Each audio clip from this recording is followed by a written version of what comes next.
اللہ رب العزت نے ارشاد فرمایا لن ینال اللہ لحومها ولا دماؤها ولکن ینالہ التقوی منکم، ہرگز نہیں پہنچتا اللہ تعالیٰ کی بارگاہ میں تمہارے جانوروں کا گوشت اور نہ ہی خون، تو مالک پہنچتا کیا ہے؟ فرمایا وَلَٰكِن يَنَالُهُ التَّقْوَىٰ مِنكُمْ، اللہ رب العزت کی بارگاہ میں تمہارے دلوں کا تقویٰ پہنچتا ہے۔ قربانی اسلام کا ایک خوبصورت ترین عمل ہے، یہ محبوب ترین عبادت ہے اللہ تعالیٰ کی۔ قربانی اپنی فضیلت کے لحاظ سے، اپنی عظمت کے لحاظ سے، اپنی بلندیوں کے لحاظ سے بڑا مقام رکھتی ہے دین میں، لیکن ہر چیز کا رنگ روپ بدل دیا جاتا ہے، چونکہ قربانی چلی آ رہی تھی حضرت ابراہیم خلیل اللہ علیہ السلام سے، تو اہل عرب جو تھے مشرکین مکہ قربانی کا تعارف وہ بھی رکھتے تھے، لیکن وہ قربانی کی عظمت، قربانی کی حکمت، قربانی سے پھوٹنے والی روشنی کو سمجھنے سے ناآشنا تھے۔ وہ کیا کرتے تھے؟ وہ جب کسی جانور کی قربانی کرتے تھے تو اس جانوروں کا گوشت بتوں کے سامنے لا کر رکھ دیتے اور جانوروں کا خون کا بیت اللہ شریف کی دیواروں کے ساتھ مل دیتے کہ شاید ہم نے قربانی کی ہے، اس عمل کی وجہ سے ہماری قربانی کی قبولیت ہو جائے گی۔ قرآن مجید مختصر الفاظ کے اندر، مختصر جملوں کے اندر اتنی بڑی تفصیل بیان کر دیتا ہے کہ انسان کے دماغ کے ذہن کے دریچے کھل جاتے ہیں۔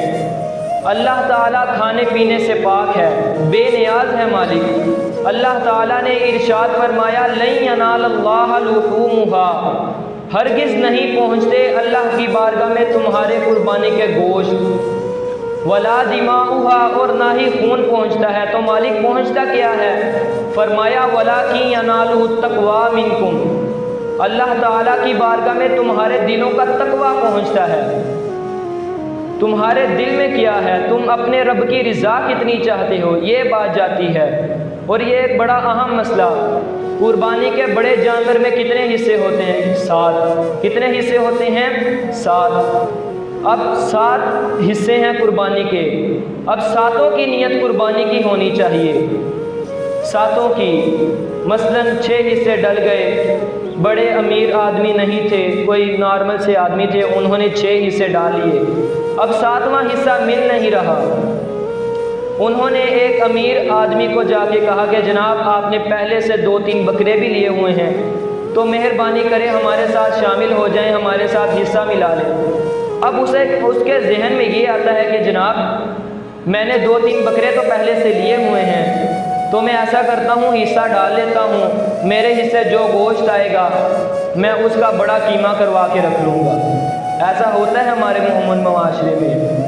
اب 6 کی نیت قربانی کی ہے، 1 کی نیت ہے گوشت کی، اب ان 7 کی قربانی نہیں ہوگی، ان 7 کی قربانی نہیں ہوگی، شمار ہی نہیں ہوگی، گئے سارے۔